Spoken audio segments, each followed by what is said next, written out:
Welcome to the Unstoppable Recording Machine Podcast, brought to you by Ibanez Guitars and Basses. Ibanez strives to make high-quality, cutting-edge musical instruments that any musician can afford and enjoy. Visit Ibanez.com for more info. And now your hosts, Joey Sturgis, Joel Wanasek, and EYAL Levy. Hey everyone, welcome to the Unstoppable Recording Machine Podcast. Now, I want you to just sit back and relax. Close your eyes. Wait, open your eyes. You're going to wreck. Well, you might be listening to this episode while driving a car or running on a treadmill. This is our 200th episode? 200th? 100th episode? I don't know. I can't remember. We've done so many damn can we go back episodes to now. Wait, can we go back to that trans thing? No, again? It's 2 years. Oh, okay. 2 years. My bad. Yeah, we just had our 100th episode a few episodes ago. It feels like 200, though. It does. And now I'm putting out an open dare for anyone listening to, because you're probably, I don't know, if you've been here from the beginning, high five, thank you, you're awesome. But if you're a newbie, I dare you to go back and listen to every single episode, because then you'll be a genius. Cool. Episode over. That's it. So Episode Crit Monday. That person you keep hearing that who hasn't been introduced, that's Josh Newell joining us, because you were actually the first interview we had on the podcast, but you didn't get released immediately, but you were the first person we spoke to, and you also did the 1 year anniversary. Now you're on the 2 year anniversary, and now you're in a special club. Yeah, so let's talk about amateur hour here.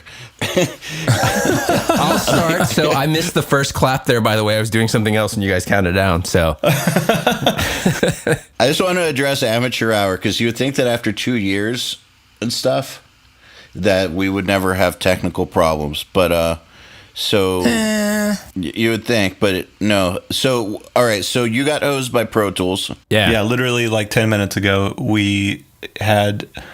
Josh's computer was not loading Pro Tools. No, it was more like 40 minutes ago. 40 minutes ago, wouldn't load Pro Tools, right? You had to reinstall the drivers? Avid just randomly... Well, my laptop crashed, my tower crashed, then Avid was trying to randomly install some driver that I didn't need, and then Pro Tools wouldn't launch, and I was on the verge. I was unzipping the installer file, and I thought to try one more thing, and that finally worked. But even when it finally opened, it was trying to launch U-Control for my fader pack that I don't have hooked up at the moment. So amazing. And then Joel's Cubase messed up. Now, hold on. I'm going to put an asterisk next to this here, because this is a special mess up, because this one has really never happened. Okay, I just built a really sick new computer. I mean, it's pretty damn fast. I had the computer nerd team in the room, and they spec'd out like all the parts for my budget. And I got a really badass PC. You know, it should be able to handle something as simple as like recording, right? So, you know, I got it going, hit the button, pop in. I'm like, hey, you know, anniversary episode, I'm going to be Hollywood today. I'm going to go into my other office with all the cool lighting and the candles and shit and the incense, and I'm going to sit down and drink tea, and I'm going to relax and have a little bit of fun podcasting instead of staring at a screen and screaming at it the whole time. I'm going to, you know, chill out. So I'm like, yeah, I better check the audio, and I look over, boom. It can't handle the amount of tracks that are being recorded, even though I'm only recording one. And I'm like, okay, new supercomputer, can't record one track of audio in a session with maybe like 20 other tracks. Boy, we're in trouble. Or you could be like me and be using GarageBand, and it'll never crash. Yeah, you're like the smartest one here, and you're using the most basic program. Dude, fucking GarageBand. The reason I started using it sometimes was because I'd end up in a hotel room and realize I didn't have my iLock with me or something. And like, we got a podcast in about 5 minutes. What the hell am I going to do? And then I would just, I'd look at my manhood meter, and I'd watch it decline just a little bit. And I knew that as GarageBand loaded, I knew that my manliness would never be the same. But after a while, I just got used to it, and I learned something, which is that it never crashes when we're doing podcasts. You know, it feels like you've been kind of womanly lately, and I feel like that kind of Dude, just explains it. For about it's been this way for 6 months. Yeah. Coming out. Boy. Yeah. I was kind of concerned about you, but now I figured you guys would be accepting if I let you guys know that I've been doing these on GarageBand. Though I did record one on Pro Tools recently, and it worked fine. I feel like we can all move on now that we got that out of the way. No, I feel like this is a really important emotional topic and thing for you that we need to get through. So if you want to talk about it more, we're here for you, man. Well, wait, let's talk about how many times Pro Tools has crashed on Josh in like the last year. I want to know the number. We have a rule when we do records. For those of you listening, well, I just came off a Linkin Park record that we spent almost a year and a half on. So we have a rule that we kind of established the rig at the beginning of the session. And the only time we're allowed to update OS is if we take a break. Like if everybody takes a week off for Christmas, okay, we can update OS, we can update versions just because that gives us a week to kind of sort bugs out. But I don't even know. It was at least, I mean, I'm sure it averages out to maybe 2 or 3 times a day across the four. I mean, that's across the 4 rigs that we were running at all times. So to a degree that Mike Shinoda actually tweeted at one point, oh, this record would have been done 6 months ago if Pro Tools would quit crashing. And since most general music fans don't know that's a joke, I kind of will follow the Linkin Park subreddit every once in a while just to see what the fans are into. And there was serious discussions about how Pro Tools was ruining the record and why don't we have backups? Like nobody took it as a joke. It was really, really kind of funny. The internet has a way of just taking things and running with it. It's kind of fun in a way. Like you say something and then, I don't know, one particular scenario that rings a bell in the last couple of months was somebody was calling me out on the forums because they thought the whole 4K April Fool's joke that we did last year was real. And like this guy was like really pissed at me and he was like just thrashing me and I'm like, dude, it was a joke. And he's like, oh. But people believe it's real. I mean, I'll cut 4K out of guitars every once in a while, but yeah. Yeah, because fuck 4K. It sucks. Cut it out of everything. So, all right. So, year and a half, that's like the kind of story that I grew up seeing on bands' documentaries. It's like the Metallica documentary of them going to the studio for 9 months or 10 months doing the Black Album.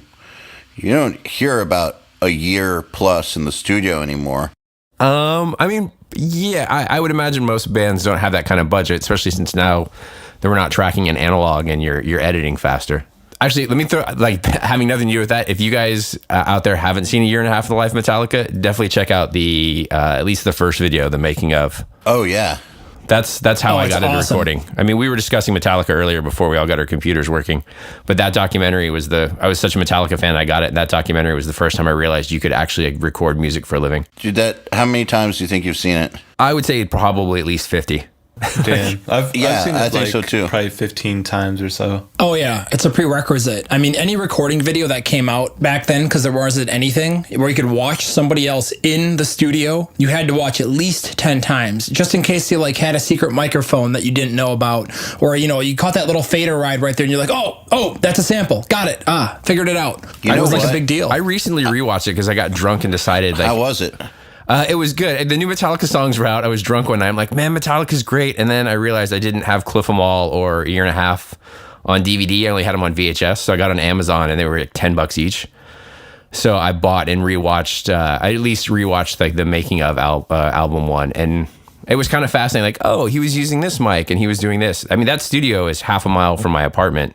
And I interviewed for a job there when I moved here in 2001. And it looked exactly like it did in the Nothing Else Matters video. It was awesome. Wow.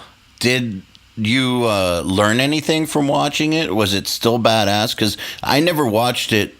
I guess as someone who records, I've never seen it. I've seen it as a teenage fan. There wasn't a ton. There's also that Ultimate Albums video on it that I got as well. There's some weird Neumann mic, and I can't remember what it's called, that they use on the snare that Jay Rustin and I were trying to figure out what it was one day. And I don't remember what it was because it's some kind of side address mic that lays across. Yeah, I got it on Gear Sluts. I found it. I don't remember what it is, but somebody in Gear Sluts knew. What's his name? I'm drawing a blank. Kurt Ballou was using that recently. Oh, okay. Saw it on Instagram. Yeah. I mean, there wasn't the video doesn't really. The video is obviously focusing more on the band and them being funny and them making the songs than anything technical. So there wasn't anything that really, really jumped out. Other than it made me glad that we don't edit on tape anymore. It's still pretty awesome. Yeah, I feel like I should watch it again one of these days. The one thing actually that most jumped out is it's one of those making of videos, and they were playing one of the songs. They pulled up some guitar part, and they're like, "Oh yeah, we didn't use that in the final version." And James is like, "Oh, I don't even remember that decision being made." And they're like, "Oh, you were probably at Star Garden," and they all started laughing. Which, to get that, Star Garden is a strip club another 2 miles up the street that the studio's on. That's like the diviest, scummiest place. Where I once played a Hurricane Katrina benefit show with one of my bands years ago, but I was like, I know what place they're talking about. Like, I get that reference. Wow. I wonder how many references there were like that people like me just totally missed. Probably quite a few, because I definitely missed that one. Yeah, I had no idea.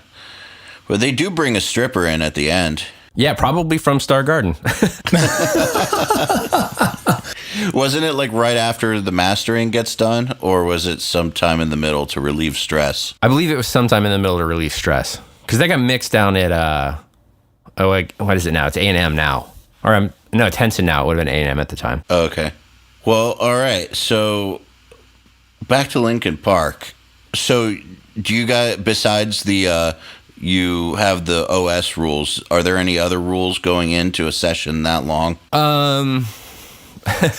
I mean, for as far as the technical stuff goes, they always kind of left that to the engineers. But the way every album kind of works, like there are some rule sets. There's some stuff with band privacy and security and stuff like that. But as far as from a technical aspect, usually we feel out kind of the direction the band wants to work in before they go in, and then they kind of give because they've self-produced the last two records, so they kind of let me and the other engineer know. So the guy Ethan Mates, they let us know what they want to do, and it's kind of our job to track down the amps and the equipment and all that. So, I guess the software rules kind of ours, and that doesn't really get messed with. We try not to change computers either. The band actually has their own Pro Tools rig that we bring from studio to studio. But this record we changed. We moved when we went to Sphere Studios. We had to change actual computers and do a whole bunch of rig cloning. But no, there's not really any hard and fast rules other than the OS one, just because you don't want, if you're in the 9 months into a record and there are 40 plus songs on the table, you want to make sure you can open and play any of them at any time. So that's more like a stability thing. We would sometimes do Pro Tools updates if we found something was more stable, but that was really about it as far as like these are our rules from a technical aspect. Okay, so this past year, you've definitely been in the cave a bit, so I don't remember when we talked about this. I've been in the cave too, so our conversations tend to happen late at night and sporadically. So at some point, I remember Pro Tools was hosing you, and you had to update something, or was that the rig cloning giving you lots of trouble? It may have been a rig cloning and changing OS. I honestly don't remember, because that whole session's such a blur, and the number of times that we did have kind of, DAW crashes, or the amount of editing that goes on the fly, and the amount of virtual instruments that are going on, not even really from from a lack of playing ability, but so those guys, when they're in the studio, it's not like a rock band where everybody's written their parts and they come in and track. We set up stations, so like you can literally track any instrument you want. There were 3 different pianos, 2 different drum kits, bass amp, all these guitar amps, all these guitar pedals, synth controllers, and so somebody, they're not coming in with the songs written, so it's really more like you're making a pop track or hip hop track when you're working with them. Like, oh, hey, today let's see what happens if we change the key of the whole song, and you're having to do like a massive amount of editing. So, the software crashes would be, we have this 120 track session that we are now pitch shifting and time shifting, and we have to figure out what's going to get replayed and what's going to get reprogrammed and what MIDI is going to get rebounced. So there are probably like a good 10 times that I bitched to you about the computer crashing or software hosing us, I'm sure. I think I had 2 UAD cards die doing that record. Like there were kind of a lot of problems. So that's awesome. So Yeah, really awesome. All right. So there's this scenario you just pointed out, which is you guys have a song you've been working on, and someone says, we're going to switch the key of the song. Mm-hmm. So what happens next? And how long does that take? And what happens next? Run us through that. It depends on who suggests it and when. There's the main control room Pro Tools rig. There's my edit rig, because I'm technically hired on as the Pro Tools editor, but that's supposed to be my primary function. But the other engineer and I have been friends for years, and the way it works is just kind of whoever's in what room ends up doing that. Like if you're in the room and someone wants to get a guitar, you're now getting a guitar tone, and the other guy's going to go edit. But it would depend. Like, oh, I want to hear what this song sounds like pitch shifted. Sometimes it'd be let's hear it real quick. You do a bounce and just do a quick dirty shift. And then if they really want to do it, you either sit down and take the time to do it, or somebody takes it to an edit rig and then spends the rest of the day, pitch shifting each part and figuring out like, all right, well, there's going to be too many artifacts on that, and it has to get replayed. Oh, okay. So if like you have a virtual key line or a virtual string part that's coming out of contact, then you obviously just move the MIDI. But if it's the guitar part, like, all right, well, we're gonna have to redo this guitar. But then some of the guitar parts are more like a texture thing where it's a bunch of crazy pedals and a specific thing. And that you can kind of get away with moving because it doesn't have to necessarily sound like a guitar once it's been shifted, if that makes sense. Okay, so there was some re-recording involved. Yeah, there's a lot of re-recording. I think by the end of it, we had 3 or 4 3-inch binders of just notes on tones and settings for everything for every song if we needed to go back. 3 or 4 binders per song? No, 3 or 4 binders total, but like those big 3-inch binders, which fortunately we finally ended up getting a really good assistant, so that definitely made it easier. There were a few points where we would go back to a tone. I don't know if anybody heard the last time I was on, our assistant was terrible at the time.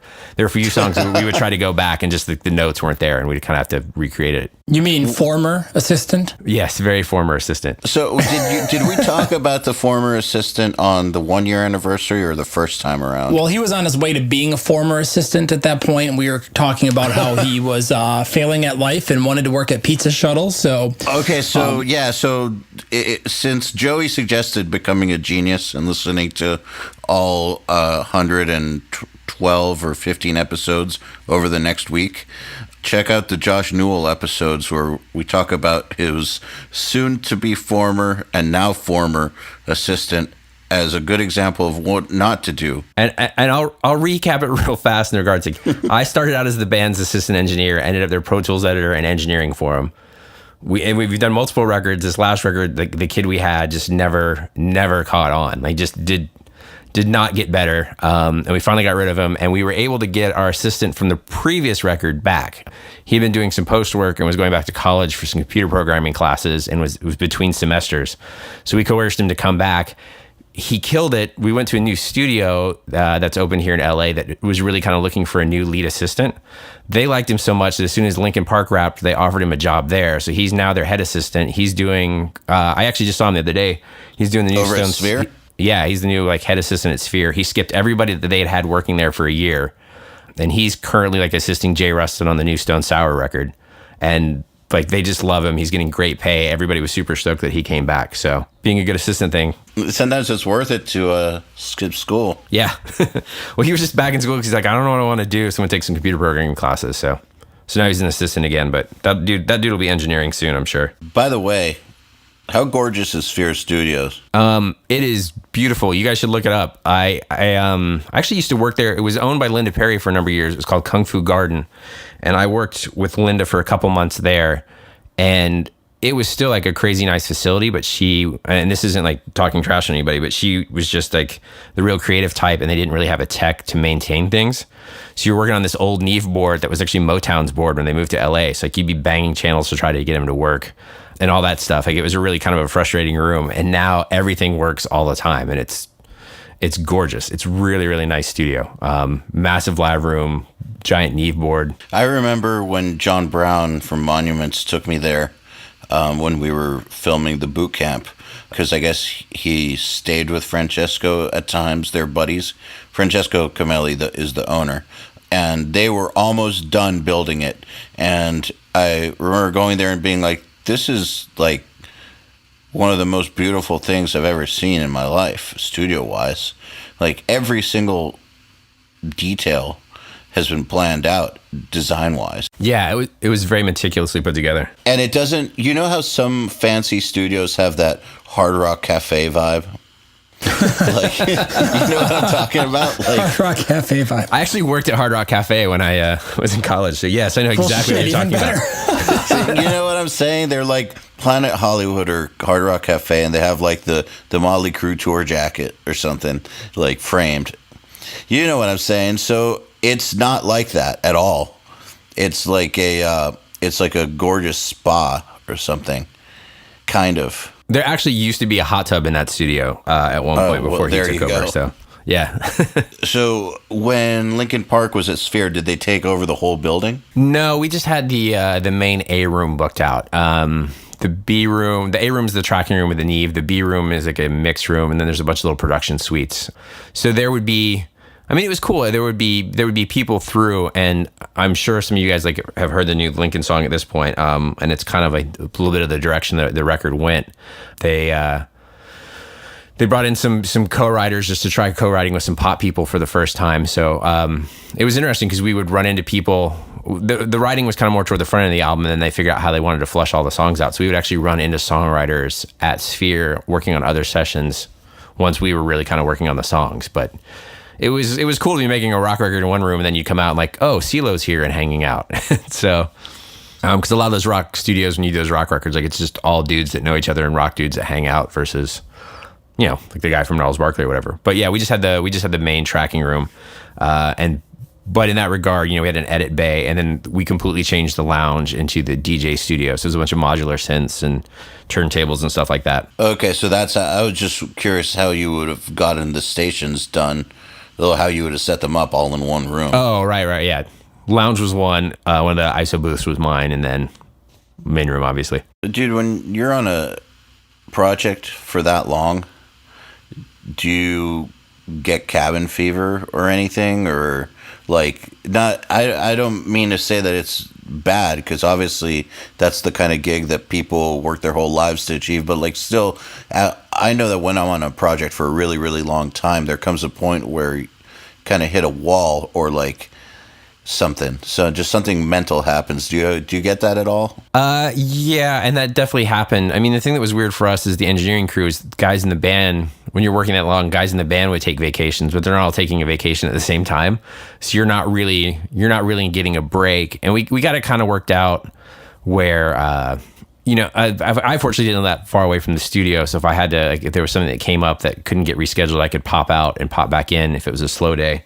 But yeah, there was definitely some cabin fever. I mean, we had a week off each Christmas, and then beyond that, the only trip I took out of town was due to a death in the family. So it was, I had a week away, but it wasn't like it was a vacation week, you know. That's intense. Yeah, and the other thing that got weird was one of the guys, there are a couple guys in the band that are usually in the studio more than others. One would come in about 9 or 10 in the morning, and he would leave around 6 or 7. But the other guy that would do a lot of work would usually come in around 3 in the afternoon, and then he would work till maybe 10 or midnight, and then they would have work they wanted done after that too. So everybody kind of understood like how brutal some of the hours were getting, and things got worked out where, you know, the engineers would start kind of working in shifts. Like I would, you know, other guy would come in early, and then I would come in later in the day, and I would stay later or something like that. I mean, everyone was kind of fortunately very cognizant of it, but yeah, it's even on the best of sessions, like it got, I actually realized like the first week I had off after the record, it was kind of weird being around my friends and my wife again during the day, and just, it was weird. It was weird. Like, not that I didn't see them throughout the course of the whole recording thing. And, you know, we fortunately also take weekends off, but it was just, it almost felt like I had to get reacclimated into society just because I'd been talking to the same 5 or 6 people every day for a year and a half. I mean, just the fact that you said we got a week off at each Christmas. Yeah. Like, you're talking about the same record.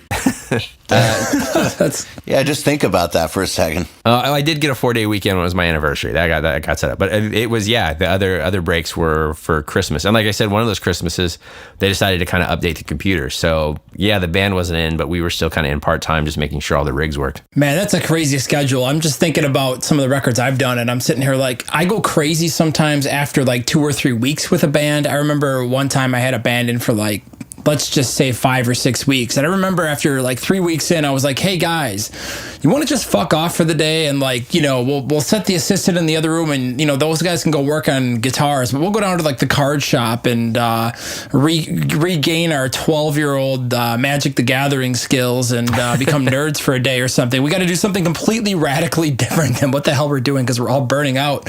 And they were like, yes, please. So I can only imagine, what month 6 or 9 or 12 or would be like. The last full record I did was that Intronaut record where we tracked the entire thing in 4 days, and then did I think 2 days of vocal overdubs and reamp some stuff because we had a little too much amp bleed on a couple guitar parts, and then that was it. So to go now from we're talking like a 1 week album to a year and a half, and usually Linkin Park. And that album sounds killer, by the way. Thank you. I love the way that Intronaut sounds. Thanks, I appreciate that. This is my 4th Linkin record, I think, and there was one that we did that took 2.5 years, but it took 2.5 years across. It was not a solid 2.5 years. They would go on tour and come back, and we'd work for 3 or 4 months and come back. But this was a nonstop, and I've never done that before. And this isn't saying anything bad about the band or anyone I worked with, but I would never want to do it again, I think, because for me, and they were self-producing, so in that regard, it was good that I wasn't the one having to keep like the freshest of perspectives at all time. Like I'm not making the command decisions, but I definitely burned out on a lot of songs, and they would ask for feedback because you're working with them, and there would be days where you would just finally, in a being honest with your client type of thing, it's like I don't know if that's better or if I like that more just because it's new. I mean, that was a problem I was having. So, like I said, fortunately, I wasn't in charge of making those final calls, but. I definitely don't suggest you guys make a record that way if you can help it.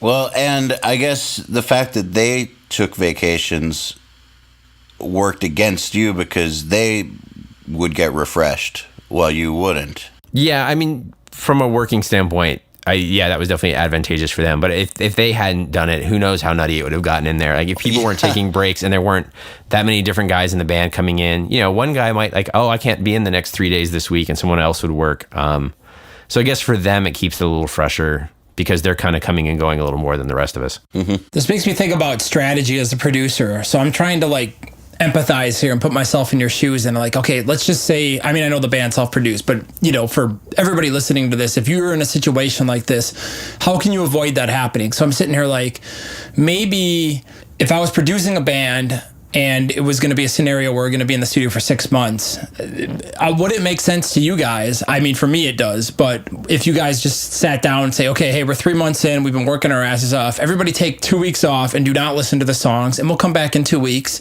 and we'll see how we feel about it and see where we're at. And maybe we'll get some new creative spark and some fresh ambition or some fresh takes. What do you guys think? So that might actually, like I said, at least in my brain, it works, be a cool way to attack something like that, because maybe if you guys are getting that burned out on the songs, maybe you need to get away from them for a month and then just come back into the studio totally fresh and full of ideas. I don't know. I would think that would be my approach. I mean, the record that we spent that 2.5 years on, they'd go out on tour for 2 months and then come back. So then you're coming back with a fresh perspective. And the producer on that one, definitely. The producer on that one was Rick Rubin, and that whole Rick Rubin thing that some people like and some people don't, where Rick kind of comes in 1 day a week, gives you a general outline of what he thinks of your record, then comes back the next week. It started to make sense. Like, oh, if you're doing a record for 6 months and you're only having to hear the songs 1 day a week, and then you can kind of hear what's been done, you get to hear like a grand. Because the way we were making these records is they'd pick a song and kind of work on it, or let's work on this one, or let's figure out with this. So from Rick's perspective, coming in once a week, he gets to hear the end product of all that changes and isn't invested in, if you're the guy that spent all week like working on this one song and it's just changing little by little every day, and maybe it's different after a week, but you're going through incremental changes and you're really, really involved with it and really invested, you may not have that perspective. So yeah, and emotionally too, that's another thing that happened. Yeah, the whole thing made me understand Rick Rubin's approach a little more. Yeah, people can get emotionally invested in a song too, just because, oh man, I love this part. This is my guitar part. It can't be taken out. And the producer walks in and you're like, dude, that part's shit. We got to cut it. Try doing this, do it up an octave, but change 3 notes and it'd be way better. No, I don't want to try it, man. You know what I mean? Like all kinds of crazy stuff like that can happen too, where a musician just totally immerses in it, or even as a producer or whatever, if you've had some decent writing on the album, you can lose perspective pretty fast. I've always thought that the Rick Rubin method is brilliant. Like, I know some people talk shit about it, but it's always made perfect sense to me. Like, he's the boss. Boss isn't supposed to get involved in the nuts and bolts. He's supposed to make the big decisions. And Well, how it's just can like he mixing. make them? Yeah. You know, you're mixing the song, you're 5 hours in, you're like, yeah, this sounds really badass, and you put it down and you send it to the band, you come in the next morning, you hit play and you're like, shit, really? Oh man, my bass is way off, my kick sucks. Like, what the hell was I thinking when I EQ'd those guitars? Damn it. Well, we would on the record this time we kept a going Dropbox of everything that was getting worked on. So even that people couldn't make it into the studio for a few days, they could always see what was getting done. And as it got farther in, some of the guys were like, I used to really like this song and I don't really like it anymore, and I'm not sure if I'm burned out on it, if there's something missing. So they would go back to an older version of the song, listen to that, and then kind of come in and go, because as every time somebody works on a song in a session, every song starts out like song title 1.0. And then song title 1.1, and then usually the initials of who worked on it. It's like if I got handed a song and they're like, oh, can you chop the drums on this? It would come back song title number 3.7 JN. And they could be like, all right, well, Josh cut it. Like, we know who the last person that worked on it. We can ask them what they did. So he would go back, and one of the guys in the band would go back in the Dropbox, like, version 1.4 really has a thing that we don't have on version 2.4, and I'm not sure what it is. Let's go open version 1.4 and listen to it and see if it's a part, or if we changed tempos, or did we do a structure change or an arrangement change that's killing it. So they kind of, I guess in that regard, by being able to jump back to prior versions of the songs, they could kind of pull the Rick Rubin move on themselves, where they could look at it from a bigger gap of time versus, I worked on this today and yesterday and the day before. They could go, what was this like, 10 days ago, and what was good about it then that had me so excited that I feel is not there now. But that's a good strategy too. Like, save everything just in case you want to reference it. Yeah, I think by the end we had full 2 terabyte drives. Yeah, I was about to say, how big did that Dropbox get? I think we had a 1 terabyte Dropbox. I don't know how much of it got filled, but I know that there were multiple times throughout that was one of the downsides of the session too. Like, all right, we've now filled out the 1 terabyte drives that we thought would handle this record. We've got to move everything over to 2 terabytes. And, you're running 3 or 4 rooms at once, and you're having to synchronize all the drives, and you have safety backups and offsite backups. Like, now we have to move, this set of 10 drives all over to 2 terabyte drives while continuing to work. That all got, like, there was a lot of note keeping involved, and that all got really messy. Jeez. And then technology increased, so 4 terabyte drives came out. Yeah.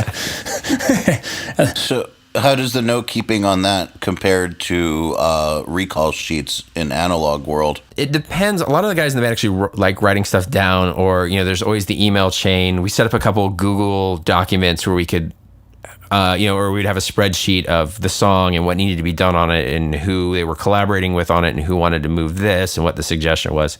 So that kind of helped. Or we would just keep like a going notebook. And we also kept like the dummy going notebook and when we started, I was keeping it because I couldn't trust our assistant at the time to keep notes right. But later, our good assistant took over, where you're just keeping a going tab of what you did in the room during the day, just for a quick, Tuesday, this day, all right, we worked on this song, and we tracked the guitars, and this song, and we did vocals, just for a quick, if somebody came in like, man, what day was it that we tracked guitars on that song? Like, you can kind of flip back through it too. So it was a combination of like high-tech Dropbox, Google Drive, all that stuff, and then just super low-tech, like, oh, we have a notebook with notes and some notepads. So but that's where it helps to have a good assistant, because actually the week I was out of town, because of the death of my family, that's when we still had our bad assistant, and I asked him to keep notes while I was gone.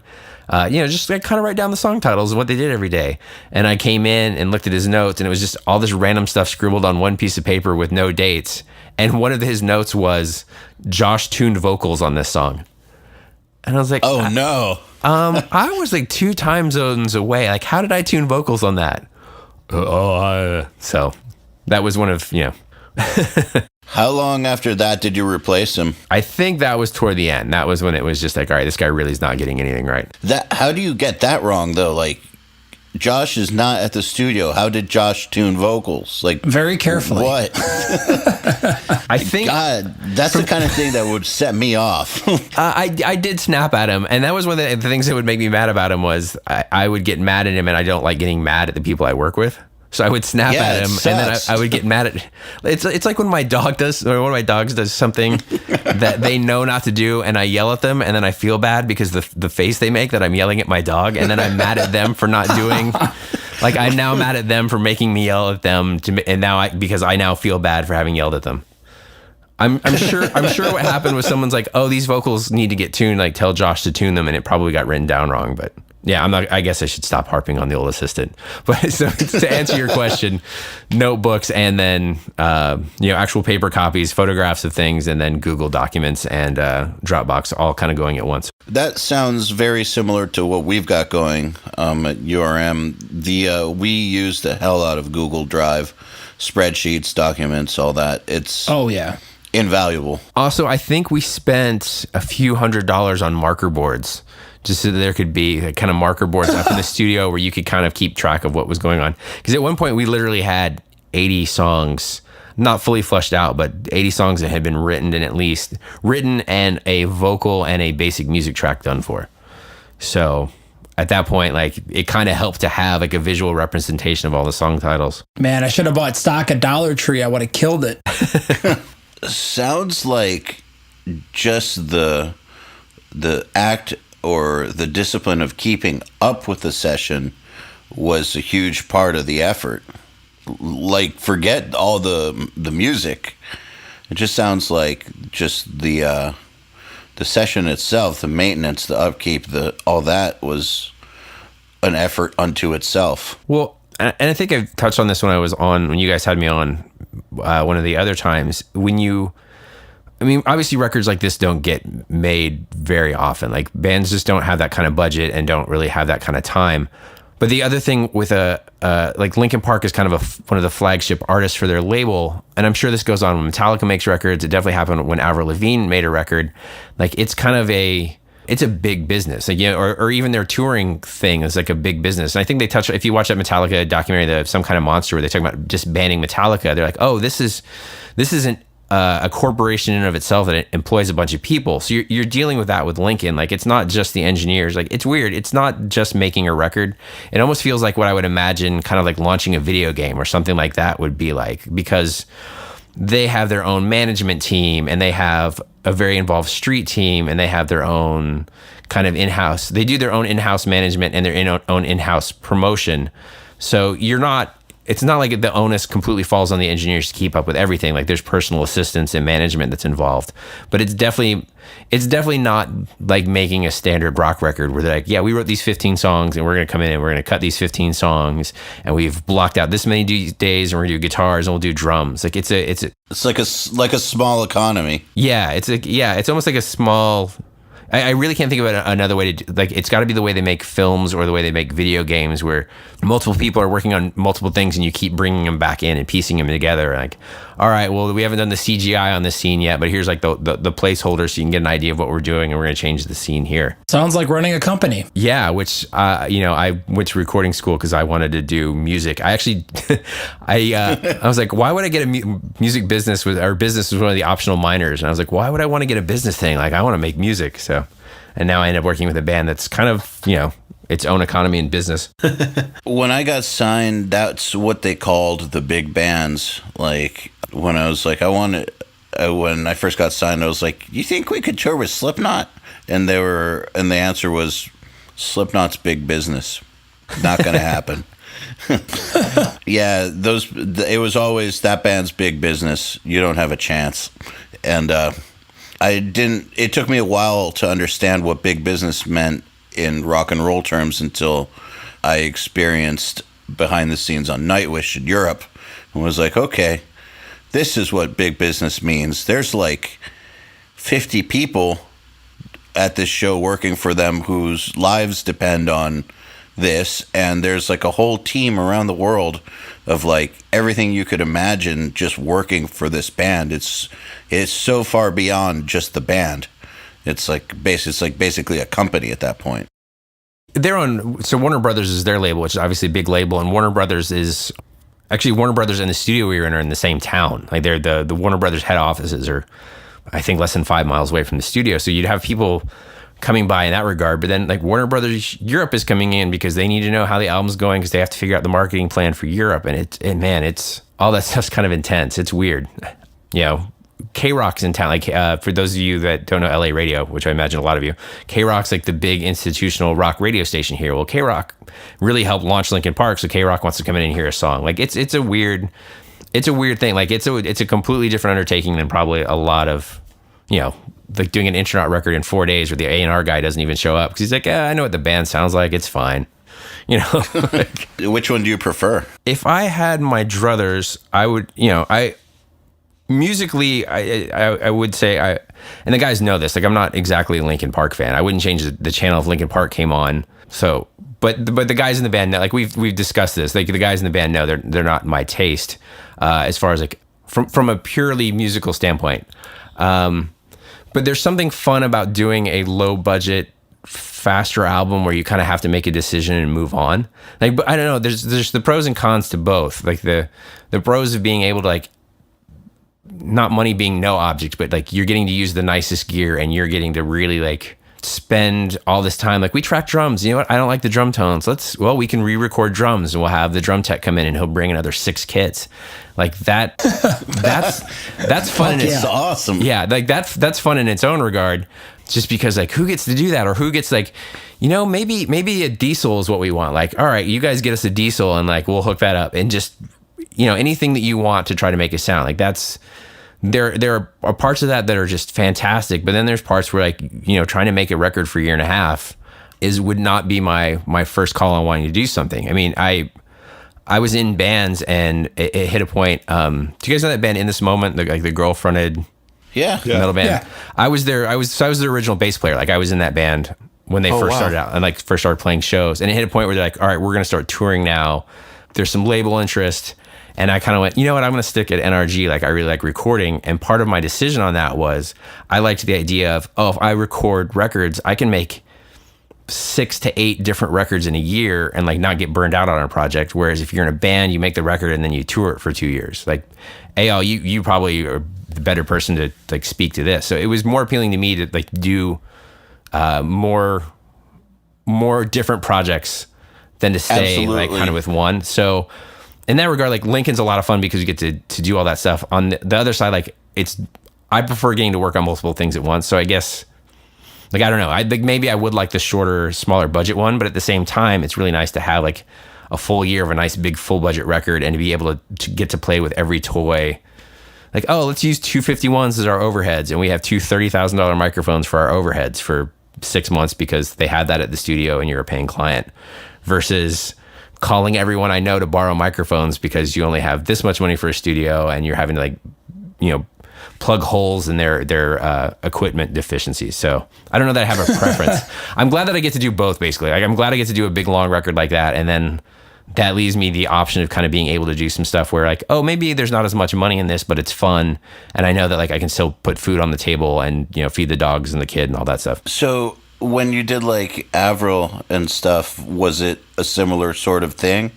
Like, you need something, boom, you got it? Yeah, I mean, I actually I worked with Puff Daddy very briefly right before this Linkin Park album started, and it was kind of a cool thing because he brought back all the guys that did the Notorious B.I.G. records. But that was a weird session in the regards they were really willing to throw money at anything, and they brought in a guy, and he was like, you know, I have kind of an idea for this song. And the studio we were in had a bunch of production rooms. And like, all right, well, cool. Go down and we'll tell the studio manager that you want another room and just tell us what you want. And the guy's like, all right, well, let's rent congas. Let's rent a tambourine. I'm going to need a bass, like 3 guitars, because the guy played a bunch of instruments. And they just sent out for all this and booked the other room down the hall. And we're like, all right, now let's do that on, like, this guy has an idea. Like, let's drop thousands of dollars into pursuing that idea to see what he comes up with, because it might be amazing. So obviously, Puff Daddy records don't get made every day either. But so it's crazy that it's cool for someone to go like, I have an idea and I want to see it through and I need to get all this stuff and it's expensive. And for someone to go like, yeah, go ahead and go for it and let's see if it works. But it is weird because just most records aren't like that. But at the same time on that session, they're like, oh, engineers have to buy their own lunch because we kind of need to keep the budget in line. It's like, oh, really? Amazing. I guess I'm used to fighting about the number of drum heads that are going to be purchased. for the session. Like, yeah. I want to change once every 2 songs, and they're like, no, can we do it every 3 or 4? Those are the fights, not can we rent this many instruments for your idea? Yeah. The real question is, did you win that fight? What fight? was the fight? Oh, the drumhead fight. The 2 to 3 versus, or 3 to 4 versus 2. I typically would win the fight because I would end up just paying for some drum heads out of my own pocket if I needed. I was hoping for a good story, but there's no good story. The story is I wanted the drums to sound good, and if the band wouldn't do it, I would do it. I could feel the animosity in your voice, and I was just like, this is going to be good. And it wasn't. No, I mean, I felt bad because some of the dudes in these bands really wanted to, but they were just flat broke. It's not and the label was not sending them their food money. So, like, they're flat broke. They don't, even if they wanted to spend their food money on the drum heads, they don't have their food money. And I just felt really, really bad. And, I mean, I know that I was making, like, way more than they would ever see from that album in royalties. And not that I felt like I should get paid less or anything, but I just felt bad, and I wanted the drums to sound good, so I paid for the rest of the heads out of my own pocket several times. I can sell you some drum samples that sound pretty good if you want to fix that problem next time. Thank you. Thank you. I'm here for you anytime, buddy. Thanks. Wait, so you guys have never paid for stuff out of your own pocket for projects? Occasionally. I mean, I'm a big stickler for guitar strings. I get really pissed after some guys go by the song, but for me, it's always like, at least the brand that I buy, which are like the Ernie Ball Super Slinkies. Those are the ones that I like.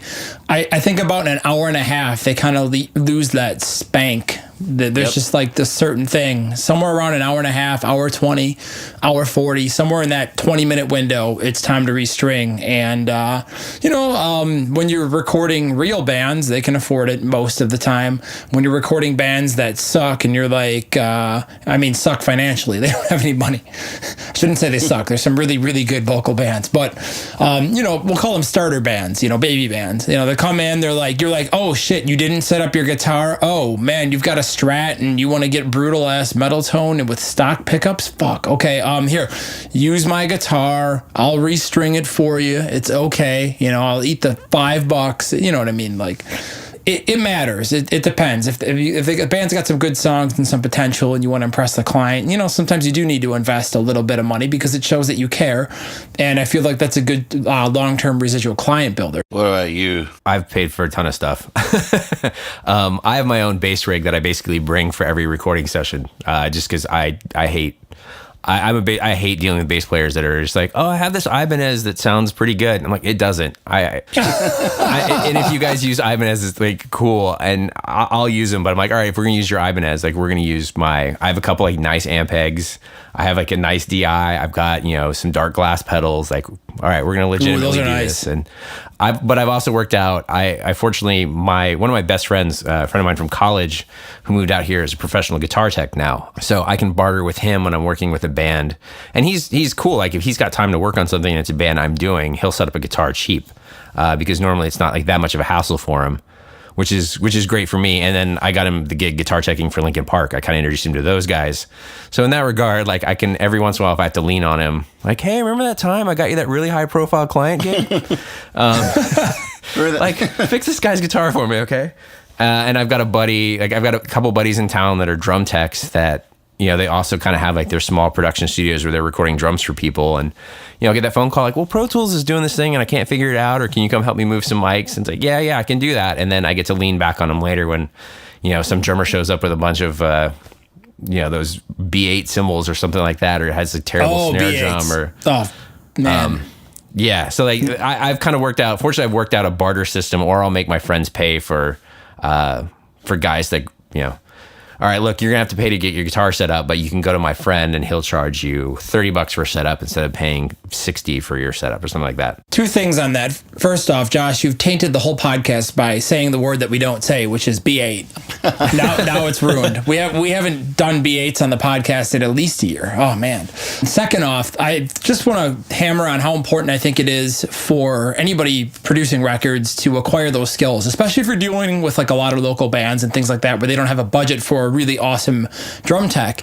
It's extremely important to know how to set up a guitar, for example, because if a band walks in the studio, and even if you don't have a bunch of good guitars in your studio and you just have a really small basic setup, they walk in with their guitar, you got to get the best tone you can out of their instrument, right?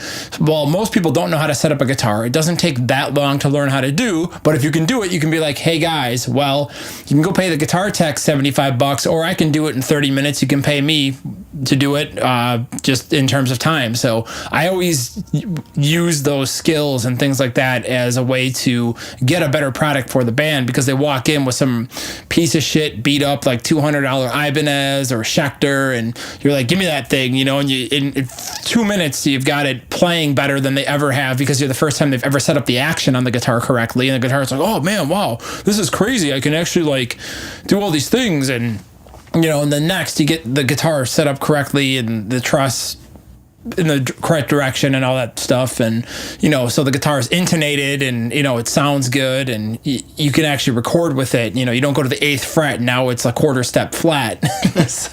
So it's good to have those skills. Same thing with tuning drums and things like that, like understanding how a drum works and how to tune it. You know, you can really save your ass on a lot of lower budget sessions, or even good sessions, but sessions without you know, like the band, I don't know, just if you don't want to hire a tech and you want to be cheap. In the upcoming drum course, the URM one, Joel, you weren't there, so I'm going to tell you guys about something we filmed.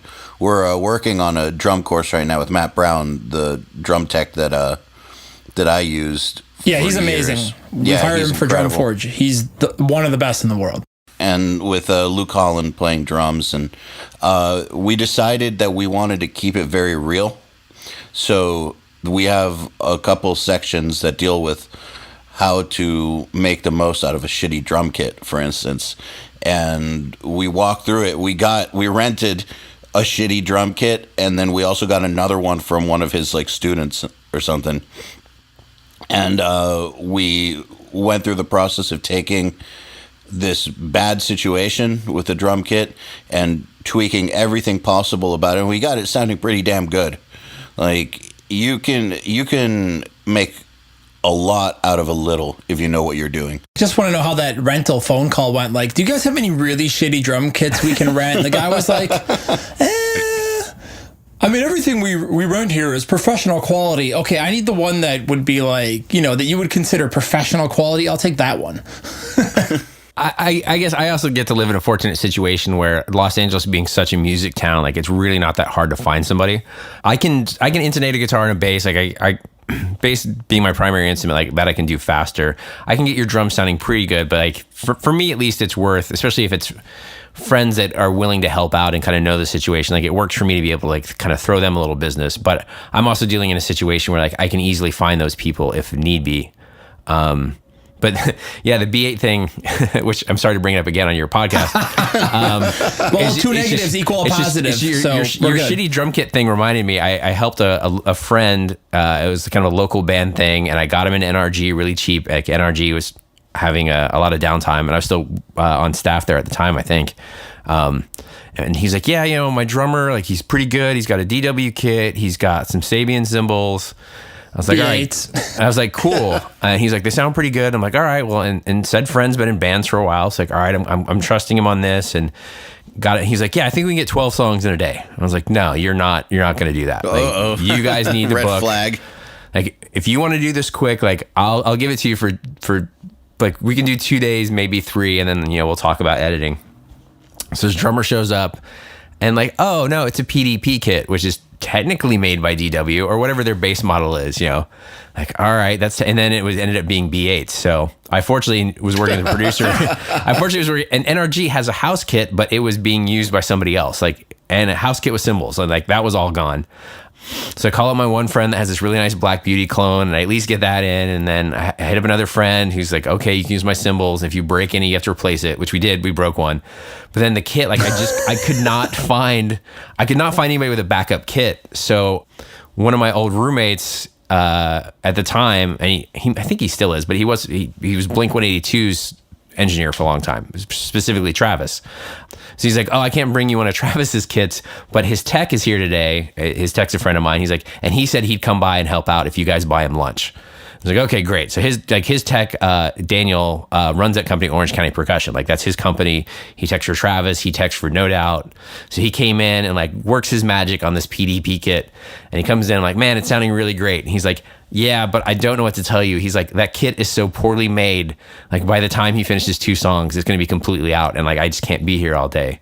So even like getting somebody that can work magic on a rough kit, it's still like, just find somebody that has a nice drum kit, guys. Like, it's really worth. But I agree. To that drummer's credit too, the next time I worked with him, he really like tried hard. And at the end of the day, he was like, "How was it?" And I was like, "Man, your kit's bad. Your cymbals are really bad. Like, I'm gonna have to edit this a lot." And I worked with him again 2 years later, and the dude went and bought like a nice kit, and he went and bought nice cymbals, and he took drum lessons, and he still wasn't amazing, but he at least put the time in on it. Well, I just thought of a great idea. So every month we have the Nail the Mix competition, right? So we sit down, you know, all these subscribers, they mix. The winner gets some pretty awesome prizes. We've given away some pretty expensive stuff, and some of the companies that we've partnered up with have really delivered the goods. It's been pretty cool. But man, we should give away a pair of B8s, I feel. That's a great idea.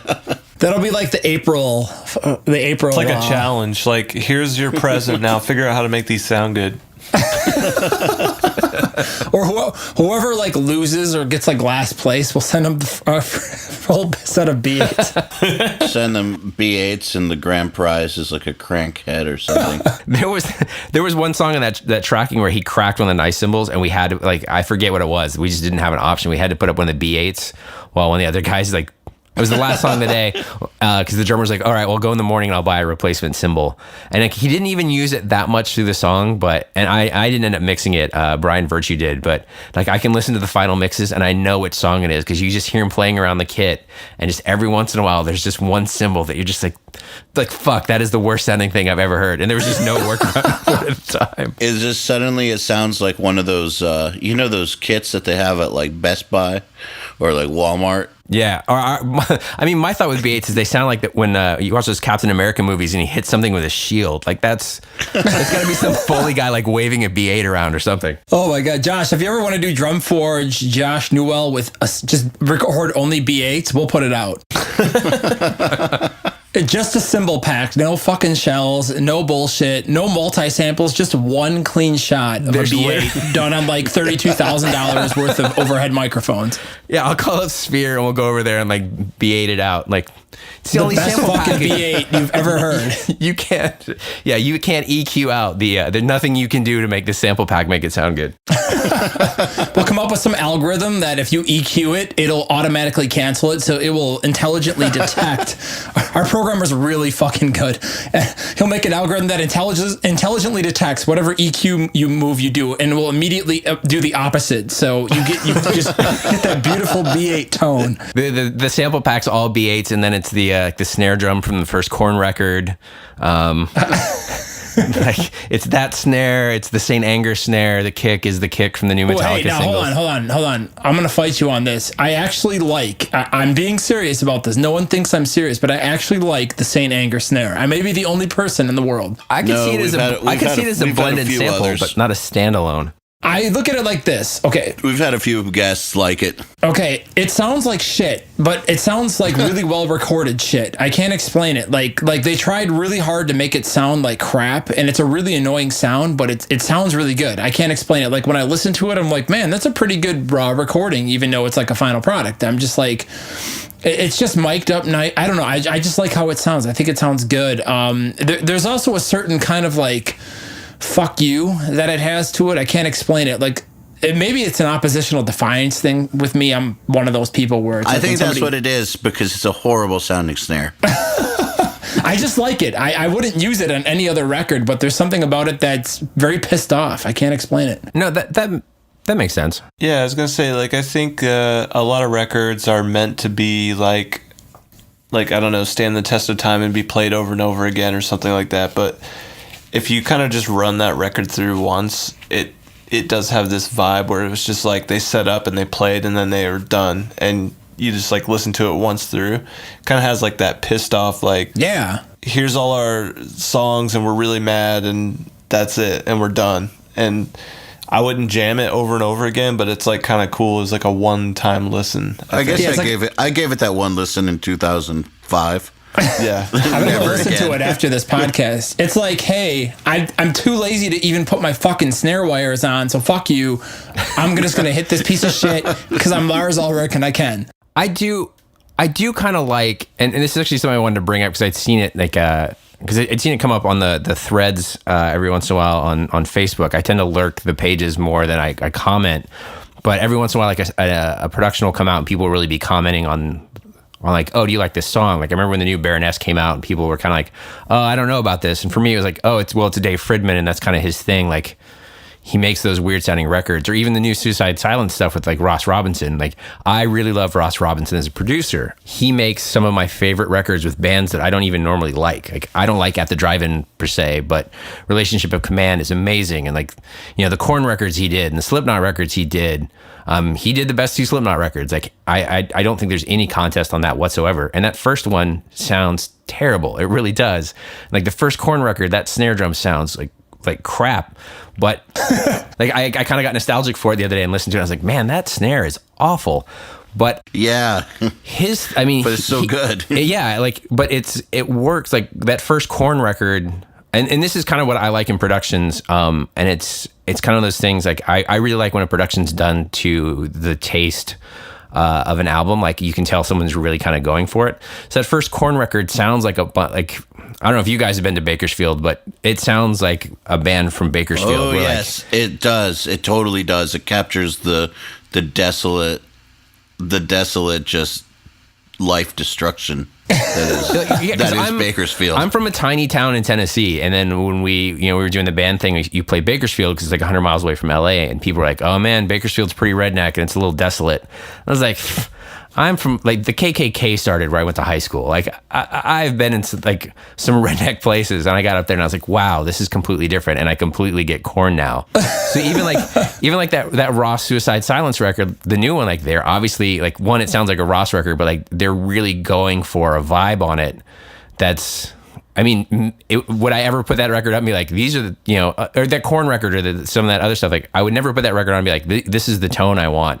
But like, they did a really great job of capturing the anger in that. And that's why I think that's why people still like discover. I didn't discover Minor Threat until my late 20s, and I was already making records. And like Minor Threat's first demo tape is just a bunch of 19-year-old kids in some room, and it sounds like it's about to go off the rails, and the tones suck. But like they captured that vibe. Well, here's what's going to happen.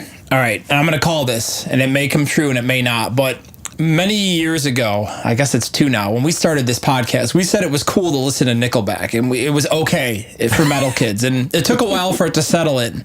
And then Nickelback came out with that new single recently, and it was pretty heavy, and everybody was like, oh yeah, all the metal kids are like, yeah, this new Nickelback is really sweet. Like there was this random like metalhead acceptance of Nickelback, and I was just like, all right, I'm gonna give us a soft pat on the back. No, I'm just kidding, but I say that more for yeah, humor. dude, it's all you. I said us, not me. I said us. It was a team effort. No, I remember this early on having some group Nickelback discussion. Yeah. Yeah, like we've said it many times that like Nickelback is fucking sick. We all like it on the podcast, but everybody's like, I'm a little no, pissed about the new mix, but yeah, whatever. maybe they'll recover on the album. It doesn't matter. Nickelback is still awesome. So we said it was cool. So now what's going to happen is people are going to start coming back like, man, I was listening to Saint Anger. That snare's pretty fucking good. You know what? We have had a couple other dudes on the podcast who have defended the Saint Anger snare. All right, it's a trend. So when you guys hear this, just go immediately hit social media, be like, you know what? That Saint Anger snare is pretty cool. Just like tag us. Well, and we'll make it a thing. And I think other people have made this argument. There's that Doc Coyle wrote an article about Pantera ruining metal recording, and his argument was like, on paper, or not even on paper, like Dimebag Darrell's guitar tone was like those awful boss pedals to like a solid state, and like it kind of sucked, but Pantera was so awesome and it worked for their sound that like, and you kind of listen to it again, like, maybe the Pantera guitar tone isn't the greatest thing, and the kick drum sound is maybe a little weird, but like it kind of worked for that band. Like, I don't know, like after coming off the Linkin record, and I started like just trying to listen to music that inspired me when I first got into doing production again, and like, or what inspired me when I first got into music in high school. At that age where we were discussing earlier before we were recording, like, 13 and someone introduces you to Metallica or something, kind of going back and listening to those records and trying to recapture the vibe. Like what about it made me like those?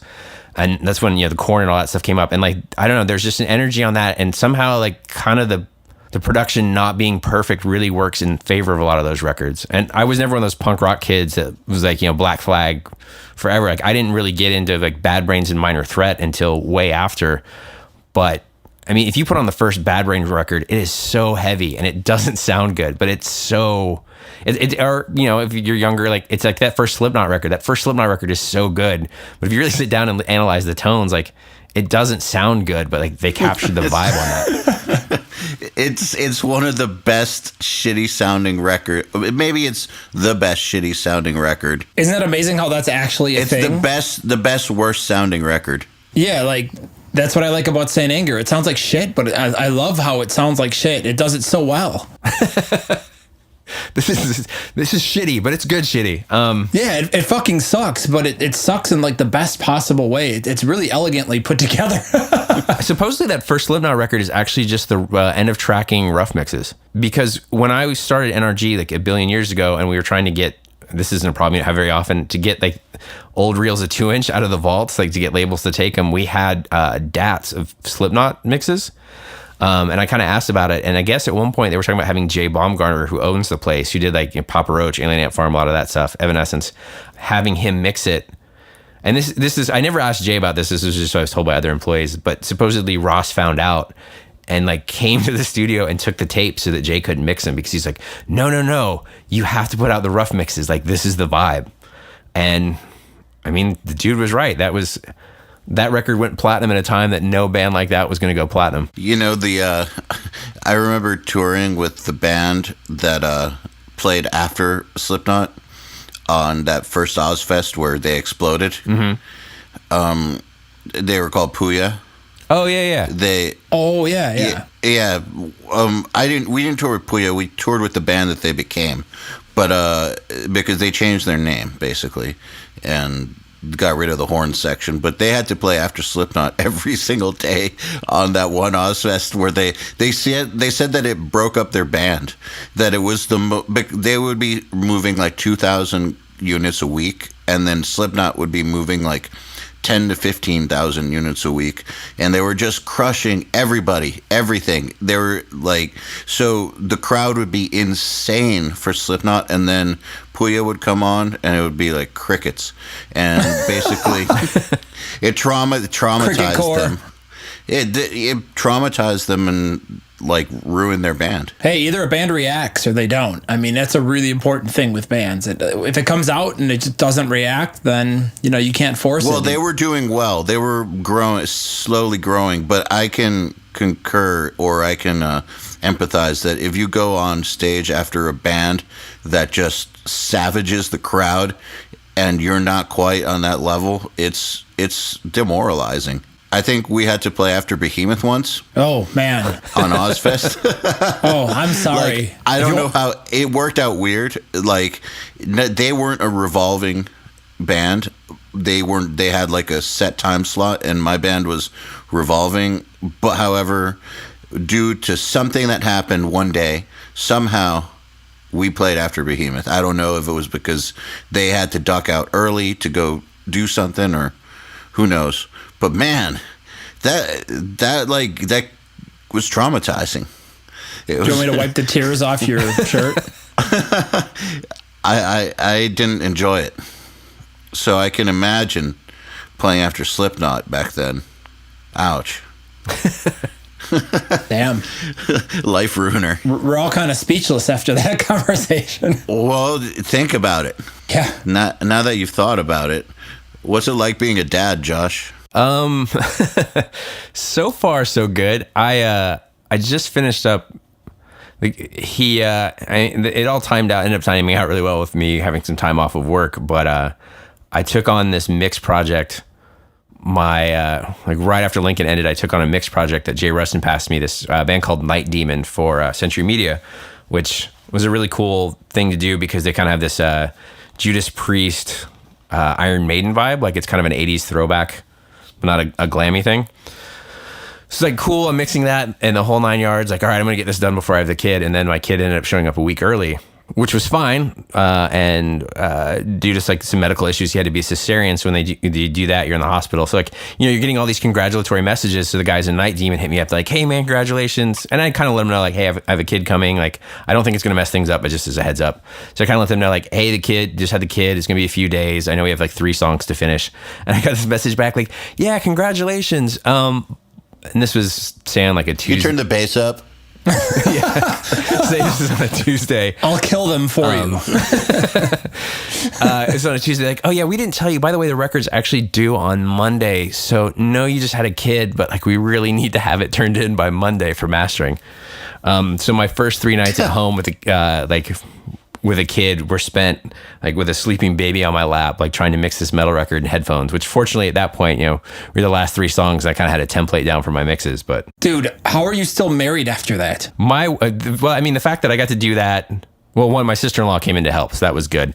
But I got to hand, like my wife's just a trooper. I mean, she put up with me being on that Lincoln record for a year and a half. Like it was, a year and a half of barely seeing each other, cause she has a day job. So, I mean, I guess I'm still married. We'll see. I don't know.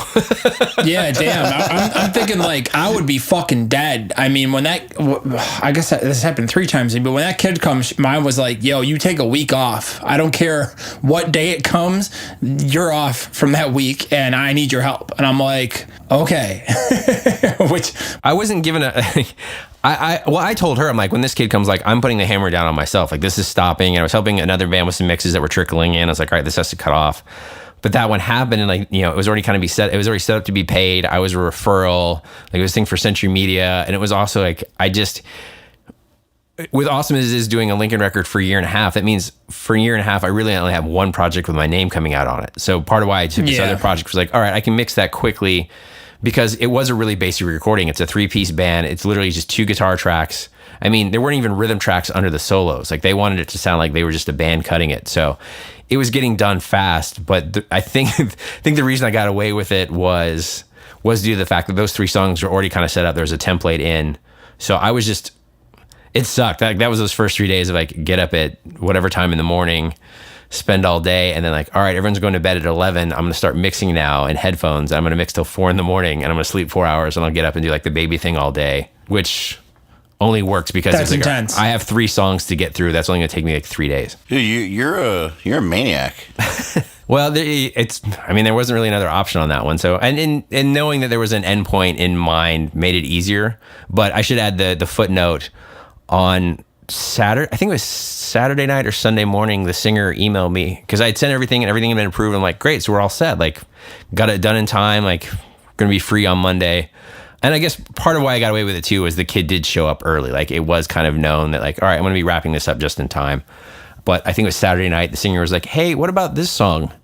I was like, well, what song is that? I don't know what you're talking about. And it ended up, they completely forgot to send me a song for an album that had to get mastered on Monday. So I pulled one night where I think I did like a solid 8 hours, like did all my samples, prepped it, mixed it, sent it out. Unfortunately, that one came back with, this sounds great. We're not going to do anything to it. So, but can you turn up the bass 3 dB and the snare? I don't like it. Can you try a different sound?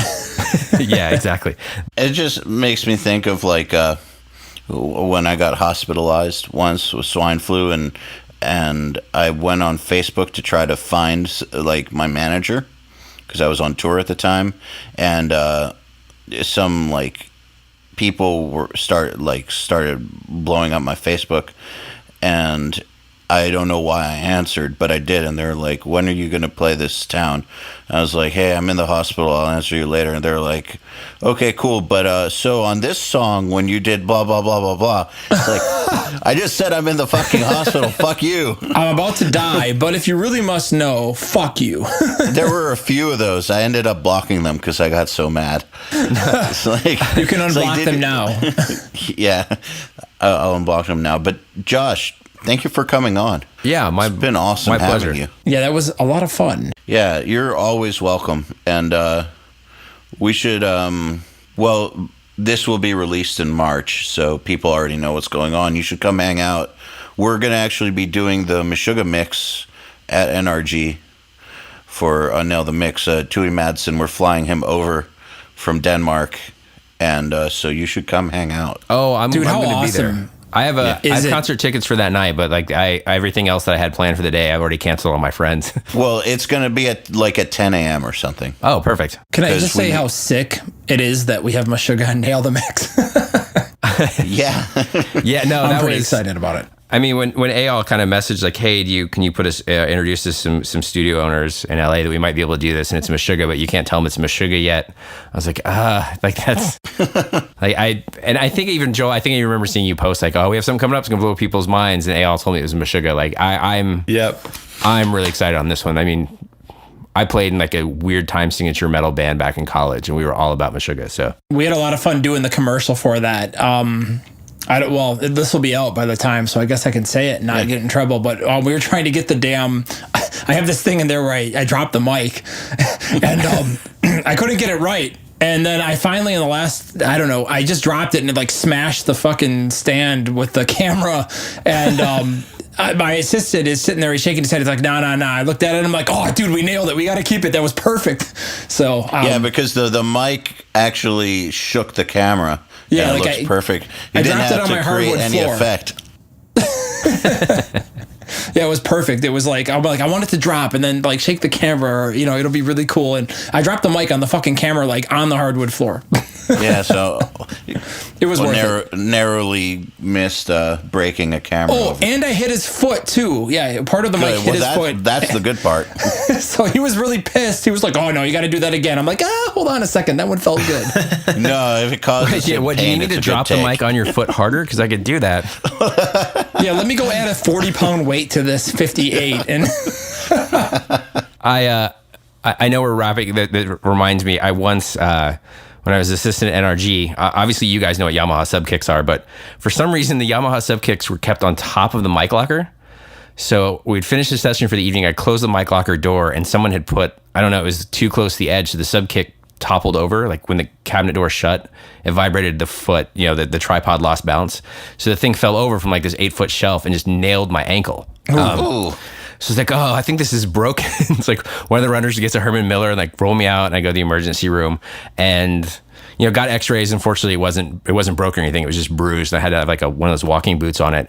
But trying to explain to the company's like workers' comp insurance that I like trying to explain. They're like, all right, so what happened? So a piece of musical equipment, and you have to explain what it is. I'm like, well, it's a drum, but there's a speaker in it, but it works as a microphone. And I just spent like, Google sub kick. I spent like 45 minutes on the phone with this person, and they couldn't Google it for some reason. I spent like 45 minutes on the phone with this person, like trying to explain my way through what a Yamaha sub kick was, why it fell on me. And then of course their next question is, well, how many hours do you usually work in a week? Which when you're, working sessions at a studio. Yeah. But I'd completely forgotten about that. Like, yeah, I had a sub kick fell on me, and then I had to explain to workers' comp how you can injure yourself having a microphone fall on you. Battle stories. Did they end up understanding what the sub kick was? Somewhat. I basically, like, they kind of came to the resolution. I was like, basically it's a speaker. And they're like, all right, well, that made more sense to them. I was like, just imagine your subwoofer from your home stereo system falling on you off a shelf. Oh, decapitate your phone. That's a good way to put it. Well, thanks, dude. It's been awesome having you on. We'll see you in a month. Yeah, I'm looking forward to it. The Unstoppable Recording Machine Podcast is brought to you by Ibanez Guitars and Basses. Ibanez strives to make high-quality, cutting-edge musical instruments that any musician can afford and enjoy. Visit Ibanez.com for more info. To ask us questions, make suggestions, and interact, visit urm.academy/podcast and subscribe today.